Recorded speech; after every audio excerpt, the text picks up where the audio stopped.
welcome to Videoclerks. I am Cassidy and I work at K&B Video. And I am Christopher. I work at Hollywood Video. Today we are going to be talking about Public Enemies, World's Greatest Dad, Harry Potter, and Julia and Julia. Or Julie and Julia.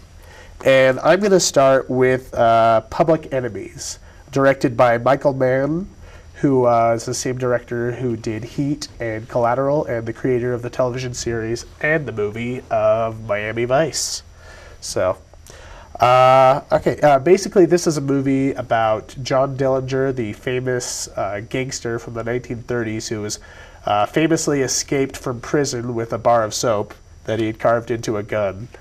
And it's talking about sort of his crusade through the United States during that time, and how he'd sort of become an anti-folk hero during the Depression because he was getting away with it, and he was kind of a charismatic guy. And on the other side of the fence, John Dillinger being played by Johnny Depp, and on the other side of the fence we have Christian Bale playing Melvin Purvis, who has been led in the capture of all the known criminals at that time, including John Dillinger. And the movie sort of works on a way of watching these two guys go and sort of their stories in finding each other. Or at least the movie would lead you to believe that that's what it's about, when actually I think the heart of the movie comes between the John Dillinger character and Billy Frechette, who is his girlfriend at the time, played by Marion Cotillard, something foreign.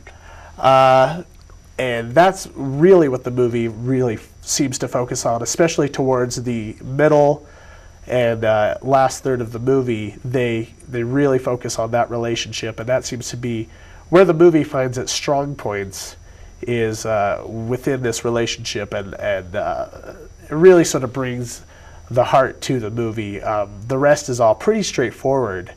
And I'd say I was kind of going into it. I guess I thought it would be a little bit more. I thought it would be something sort of on the caliber of The Departed or Goodfellas or something like that. And like maybe this will be an Oscar winner. And then when I saw it, I was like, well, it's good, but it's not great.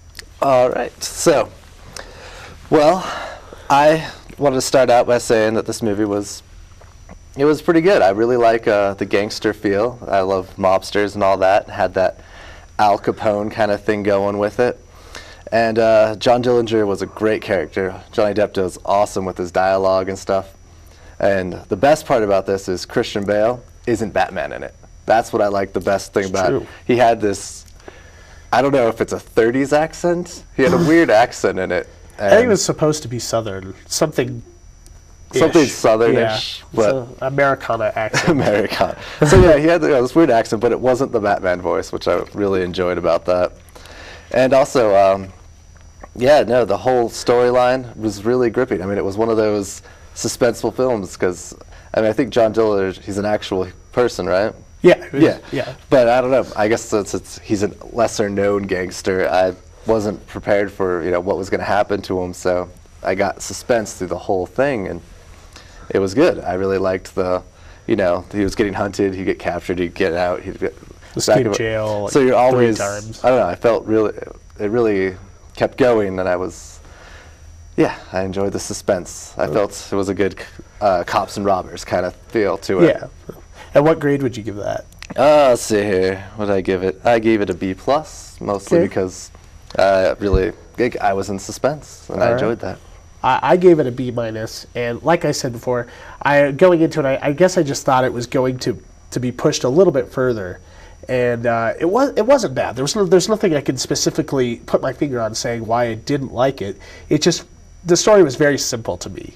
There could have been more facets to it. I think I would have liked to get to know some of the side characters a little bit more, like the Jacob Hoover character played by Billy Crudup. I was really enjoying him, and he kind of disappears out of the movie, and a lot of the side gangsters kind of fall to the wayside.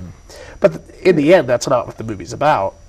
And it's interesting that you said that you weren't aware of John Dillinger, and so maybe that's why, is because I did know that story, and I'd heard his escape stories and stuff so many times that it left. I don't know. I guess I was wondering what can they put in that I don't know, and it wasn't much. So Yeah, I give it an enthusiastic B-. enthusiastic. Very nice.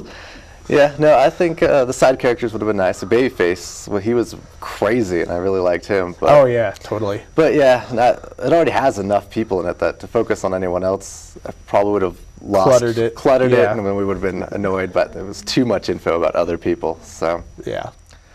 all right.